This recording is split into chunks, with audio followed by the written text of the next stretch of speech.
Good evening to everybody. Can I welcome you to this meeting? Can I remind members and officers that we are being webcast?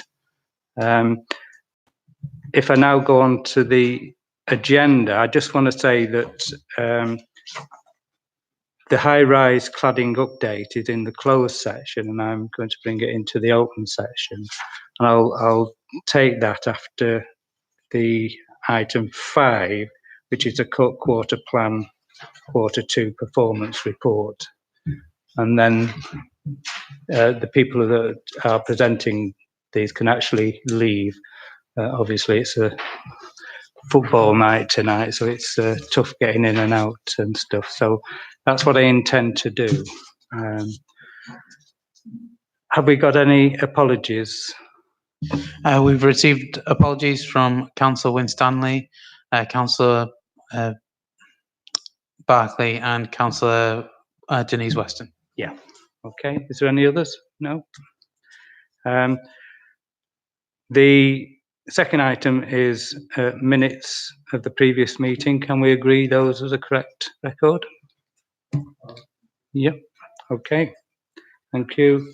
Item 3, declarations of interest. If anybody's got a declaration of interest on any item on the agenda, can you let us know? No. Item 4, questions from the public. I don't have any. So item 5 is the corporate plan quarter 2 performance, and I think everybody's had the report, and it's fairly easy to read. I think what I'll do is ask if anybody's got any questions in relation to that. Yeah, Aidan. I just wanted to ask, Chair, does this report also go to the other 2 scrutiny committees? Because I'm just conscious that a lot of the data in it, so delayed transfers of care, numbers of children who are looked after, that would fall under the remit of, the health and social care committees. I'm just wondering, does the report also go to them for consideration? I'll ask Alex whether he knows whether it does. No, it just comes to the main overview and scrutiny committee. But we can put it to, it'd be for the chairs of those committees. Yeah. So Alex will ask the chairs to see whether they would like to receive this report. And I'm more than happy for it to go there as well. Yeah. I'll just get through it. I've not got many questions at all.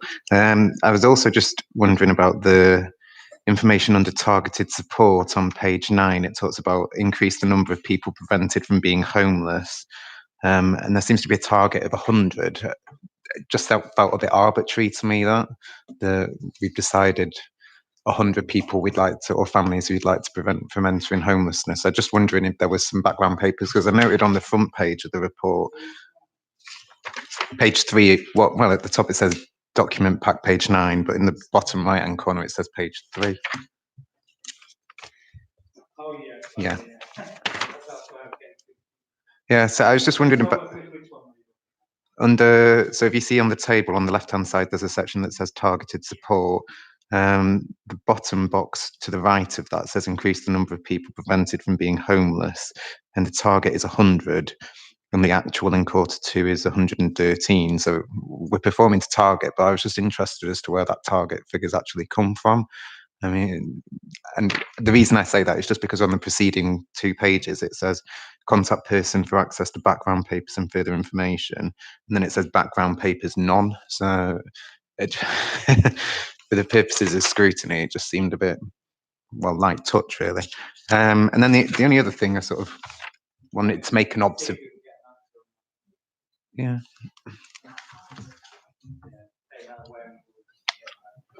And then the only other thing I just wanted to make an observation on, and it's not criticism or anything, but pride in our area, above the part I've just been talking about on targeted support, it talks about percentage of household waste that's been collected for recycling.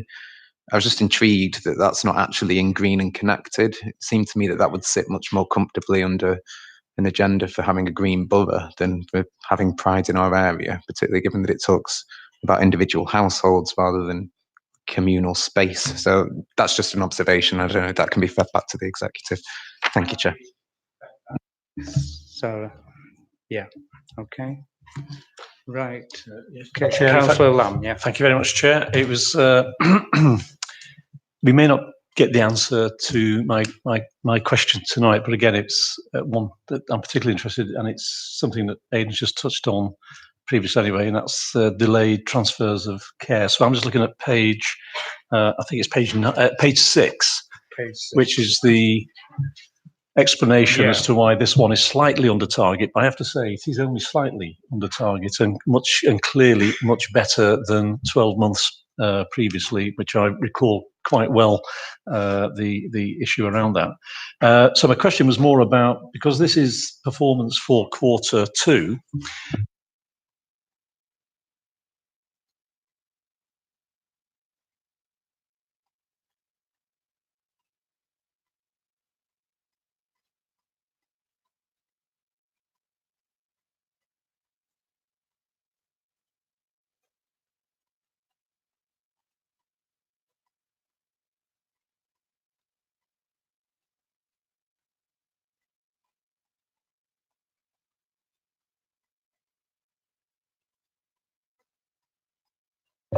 Is there any chance that you could get somebody to give us an update, and then we could circulate it to the members if that would be okay to the members? I can do that. It's probably worth noting that the delay in Q2 coming through to scrutiny is because of PERDA. So we are in the process of finalising Q3, which will come pretty soon. But yes, we can get some further information on that. Okay. Hey, is there any other questions? No? Are we okay with that item then? Well, thank you very much. And Sarah, you can go if you want. Yeah, you can stay for the rest of the meeting, but I doubt that you'd want to. Right, now if we could move to the high-rise cladding update, then it would, it would be helpful, because you then don't have to stay any longer. If we do stray into anything that is confidential, then we will, I'll have to cut members off if that happens. Right, so we've got Tony and Chris, Tim. Yeah, that's right. Yeah. Oh, Ian. Right. Yeah. Well. Yeah. Right. I'm useless with names. Good evening, everybody. First, thank you to the chair and thank you to the committee for giving us the opportunity to come here this evening. We are keen at Trafford Housing Trust that we are as transparent as possible, especially around such a sensitive issue as the cladding. We watched the last scrutiny committee and saw at the end that there was some unanswered questions, and therefore we thought it appropriate that we attend this evening and give the committee the opportunity to ask us directly any questions they may have about our approach to the cladding issue at the Trafford Towers. So myself, Ian Wallace, Director of Property Services, our Head of Building Safety, Tony McMahon, we're happy to take any questions you may have. Well, I think the main questions that the members would want to, would like answering, basically, are the cladding work that we had been told was started, and it seems to have stalled, and we did have an indicative date for the completion, and it seems that we're not going to meet that. So we want to have an update really on what is happening there. And the second question was around sprinklers, and I know that at the meeting that you attended with me, that you'd said that a report was going to go to the board in January, and I'm wondering whether that date is still the same, or whether that's slipped. So it's those two questions really that we would like some information. I don't know whether anybody's got any other questions, but they were the sort of main ones that the committee had been asking for. Yeah, of course. So the works commenced. We have 5 towers that are affected. The works commenced on the 1st of June last year. It was hopeful that the works would have been completed circa December, January of this year. There has been some delays to the works that have been done, or to the progress of the project. As you may or may not be aware, the cost of the replacement is being picked up by central government through a grant funding scheme that is managed by Homes England. As part of that process, we are contractually obligated to assess any possible opportunity for making a claim against any party that potentially would have caused or contributed to the situation. As part of that process, we have been exceptionally diligent in cataloguing all and any of the issues that we've found as we've started the works. The period of time that we initially thought it would take to do that process was insufficient. That process is now nearing completion. I'm pleased to say, obviously, we've got 3 towers underway, and at this point in time, we are expecting completion to be to all 5 towers by the summer of this year. So it's 3 underway at the moment. Correct, yes. 2 have not been started, but they will be underway. Correct, yes. And they'll all be completed by the end of The summer of this year. summer. Yes. We can't say No. Can I just Yeah, quick update. But for the people that aren't aware of the 5 towers that do ACM cladding, there's around about 15% coverage on each block. So the whole block is encapsulated in ACM. And I guess one of the really important things throughout the process, especially it's only because that's on now. can't hear. That's on now, Chair. Can you your Sorry, excuse me. Okay, is that on now, yeah? Okay, yeah. Just to recap, so there are 5 blocks with ACM and around about 15% coverage on each block. I think it's been really important from a trust perspective to keep residents at the heart of the progress. So we made a conscious decision last summer to relocate a team directly into some spare space at Grafton Court, which is one of the tower blocks in Old Trafford. So we have staff on there during the course of the day. And I think we've been working really hard with residents to keep them updated. Residents have been incredibly patient. They've been incredibly understanding. We're as keen as anybody to get the process out away as soon as possible. I think we accept that issues like scaffolding around people's blocks are a bit unsightly, especially over the winter period, especially Christmas. So we're keen to get scaffolding up, cladding recladded, and scaffolding down as soon as possible. And as I say, we have regular meetings with customers, and so far the customers have been absolutely fantastic. Just also to add as well, in terms of complying with the MHCLG series of advice notes post Grenfell, we have a 24/7 waking watch presence on all 5 tower blocks. That entails a pair of fire wardens walking round on the hour, checking for any build-up of combustible material and to make sure all's well within those 5 blocks as well. And that's been very well received by customers as well.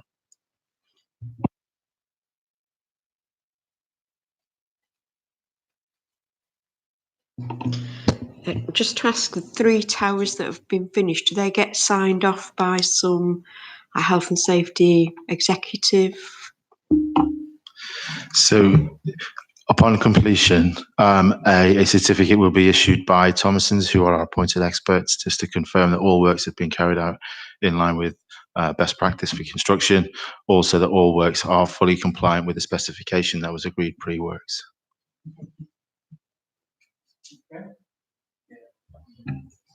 Thank you, Chair. I think for me, meetings previously, and I didn't benefit from being able to attend the daytime meeting with THT. I was in work.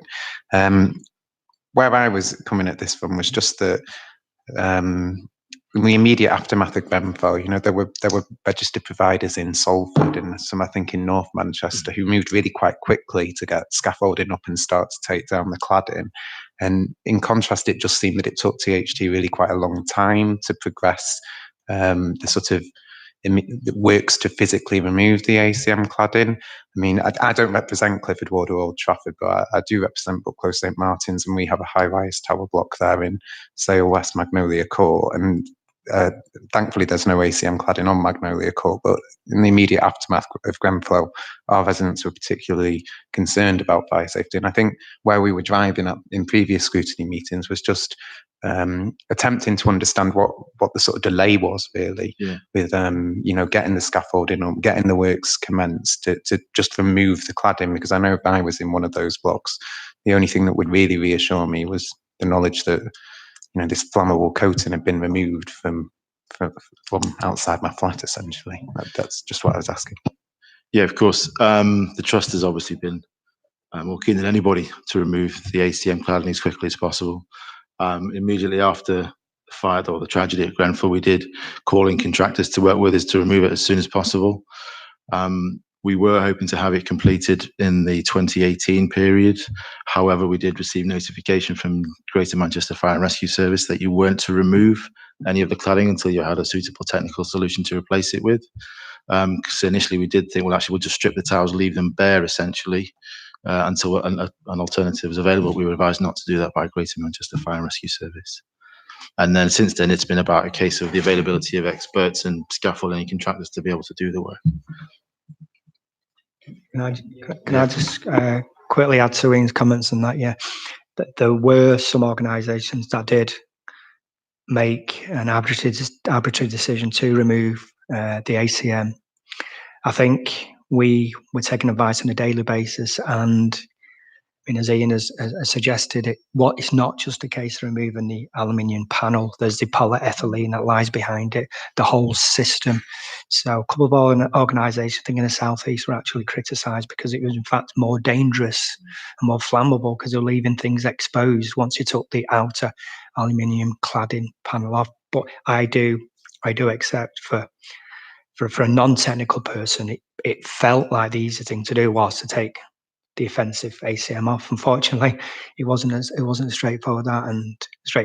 And the fire service, I attended weekly meetings at a Greater Manchester level, headed by Andy Burnham, the Greater Manchester High Rise Task Force, and we were all sharing experiences and pain and tears throughout the weeks following a Grenfell tragedy. And there was a decision taken at Greater Manchester level that do not do anything until you get specialist advice, and have Greater Manchester Fire Rescue Service firmly at any decision that you make.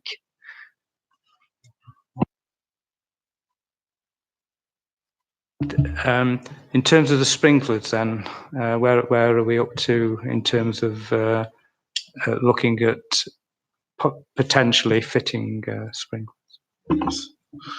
The trust has set aside and has budgeted sufficient money to provide sprinklers to all of its high-rise towers. We have, over the last 12 to 18 months, been gathering information from technical experts and customers on whether they're required, whether they're wanted. That information has been collated, was hopefully going to the board meeting in January. It is now going to the March meeting, but sufficient financial resources have been set aside to pay for it. So ultimately, it will be the decision of the board, but that's where we're at. Okay. Is there any other questions? Yes, John. Could I just raise a question about the sprinklers, the extent of the installation?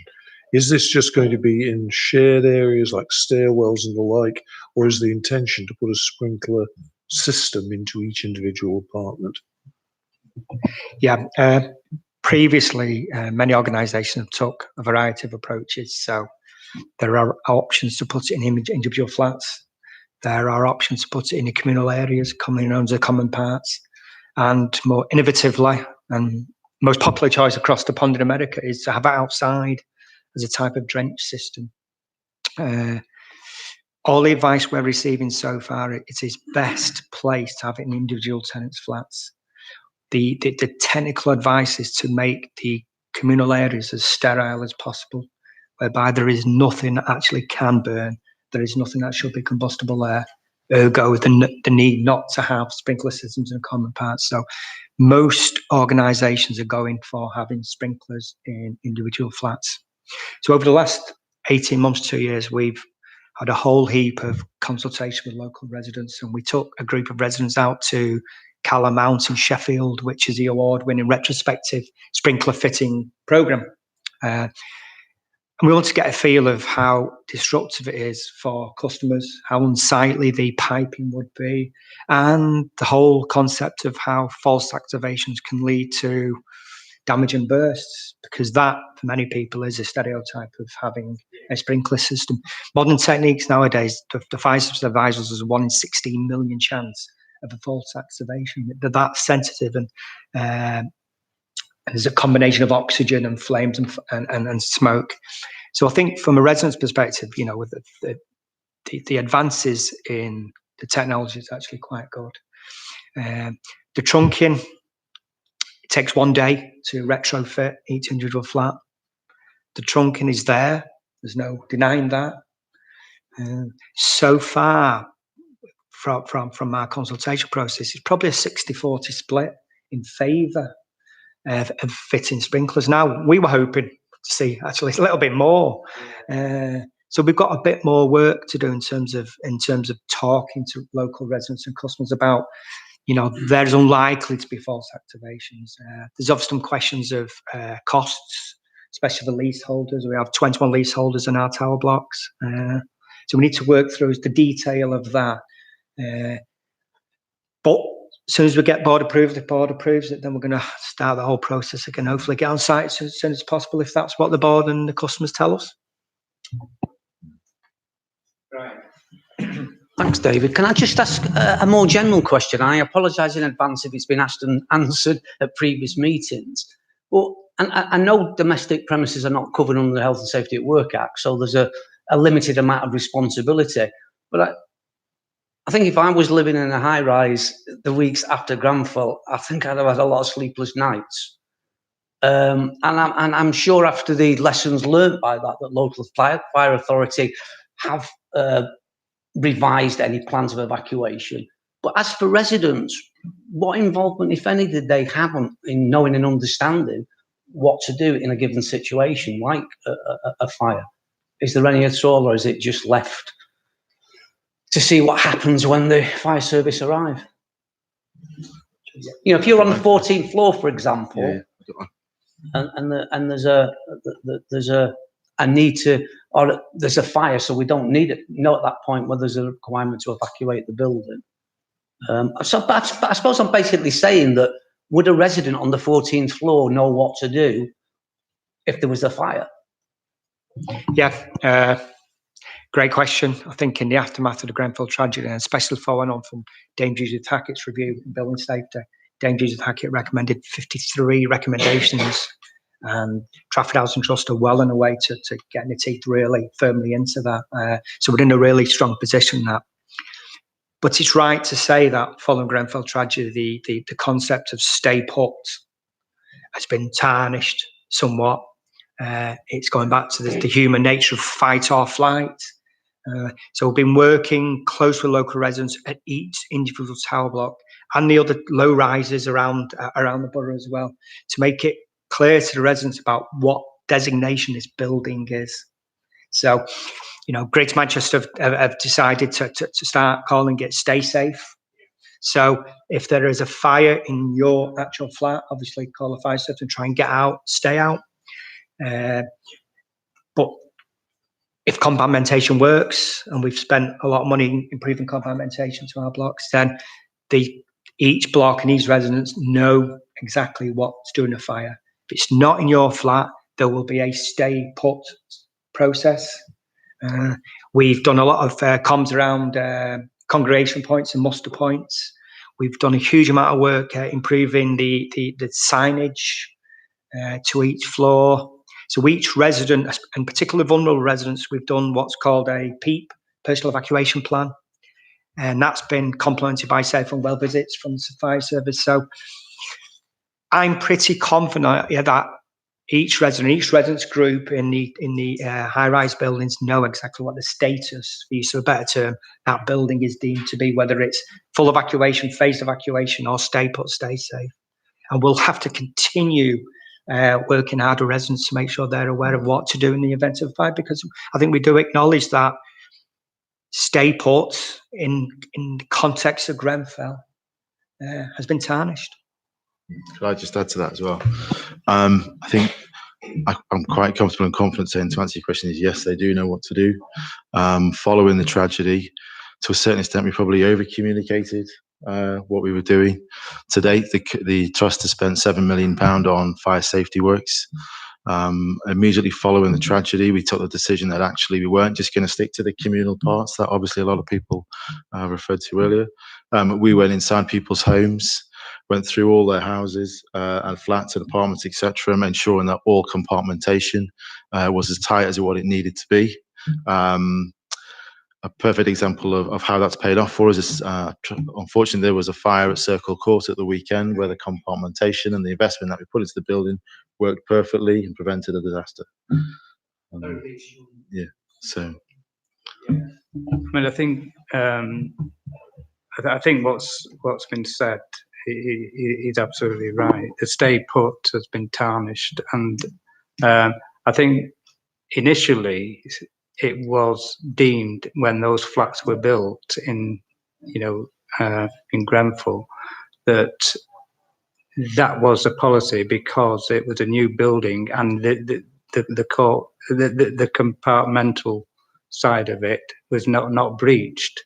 But after 40, 50 years, it obviously does get breached through work that's done to individual flats and the pipe work and electricity and all that. You do get breaches, and so I think in London, I know from my time with the fire service myself, that there's been many fires across London in high rise where stay put has probably worked and saved lives. But in this case, it clearly didn't. And I think Greater Manchester didn't have a stay put policy, but they have obviously, revised all of their procedures as well, and they've settled on the stay safe, as Tony said, and I think we did bring the fire brigade in, with those officers who came and talked to the scrutiny committee, and I know that, and they said it to us directly, that sprinklers they believe saves lives, and there is myths about sprinklers, because when they were first introduced, it was just like a shower of water and everybody got drenched. All the living quarters got drenched, and but now it's a film of mist, really, that activates as soon as there is any activity in terms of smoke or flame, and it immediately distinguishes the fire so it doesn't spread. And as far as I know, and what the fire service has told me, is that there hasn't been any deaths if sprinklers are fitted into properties. Can I just quickly add, it is worth noting as well that for many residents in tall buildings, perception is reality, and we have a really open dialogue with all the residents living in our tall buildings. And if a resident comes to myself or any of my colleagues and says, I don't particularly feel safe in these tall buildings and stay put, no, it's not for me, we actively talk to those customers, and if customers require rehousing, we will pursue that. To date, we've had only 4 requests for rehousing, and we allayed people's fears and talked through the process. And one person was then adamant they wanted to go. They suffered from a tower block fire the previous year, and we rehoused that individual. So we're absolutely open about considering people are adamant they just don't feel safe living in a tall building in a compartment, then we'll discuss rehousing options with those particular residents.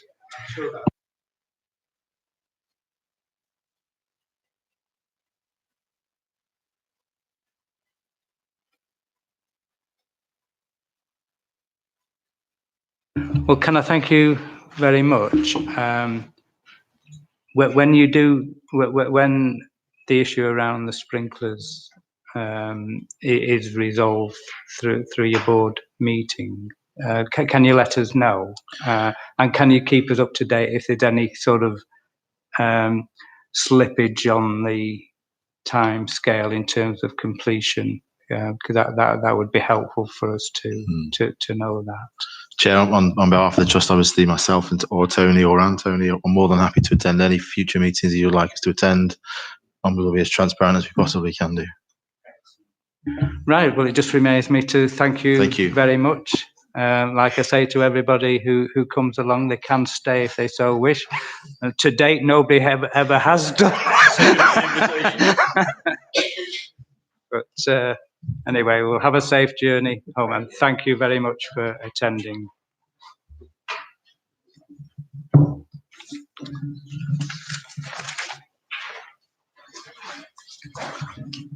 Can we now move on to item 6, which is the Ombudsman's report?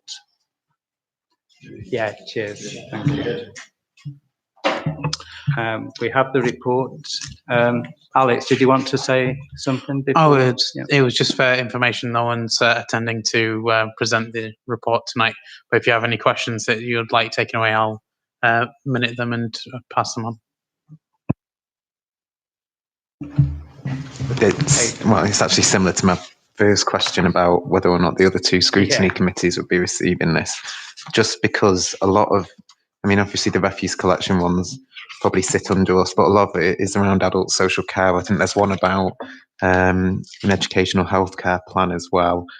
And also the significant payments that have been made, they seem to sit under the social services remit. So I was just wondering if, again, the Ombudsman report's going to be, the Ombudsman complaints report's going to be handled by the other 2 scrutiny committees as well. At the moment, it doesn't go to them, but again, can discuss it with the chairs and see if they want to add into their work programme. And I'll probably circulate it to them while they've already received it, as they sit on this committee. So if they feel that they would like to discuss them.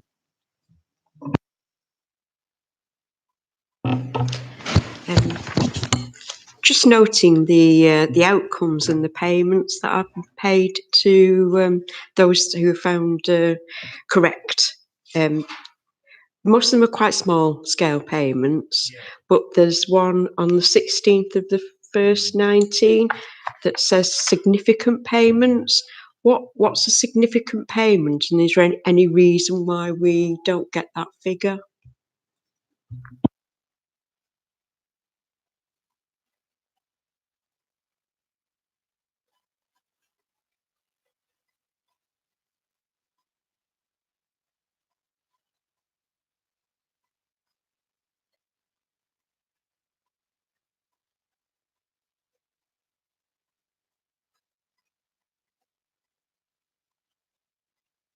No, I'll take that one away and I'll get a response for you.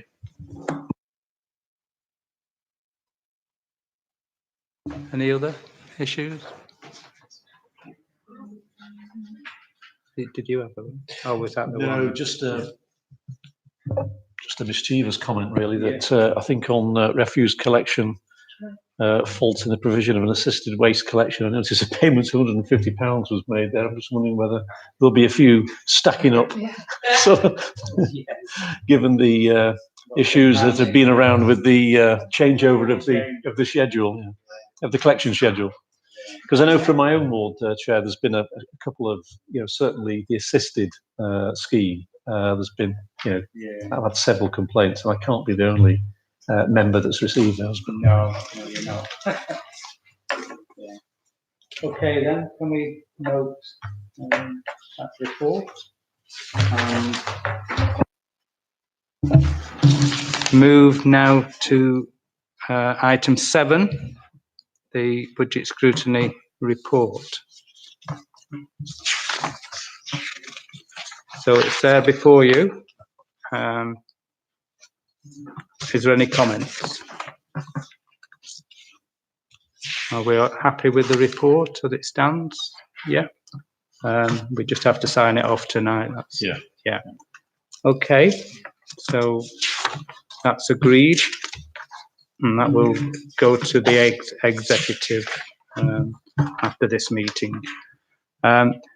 Item 8, overview report. Is there anything on there that anybody wants to raise? See the task and finish groups, etc. No comments? Okay. It's just for noting anyway. Item 9, urgent business. Don't have any. And that concludes the meeting. And can I thank you all for your attendance? And I think you'll be able to get away very quickly and watch the match if you want. Yeah. All right, thanks very much.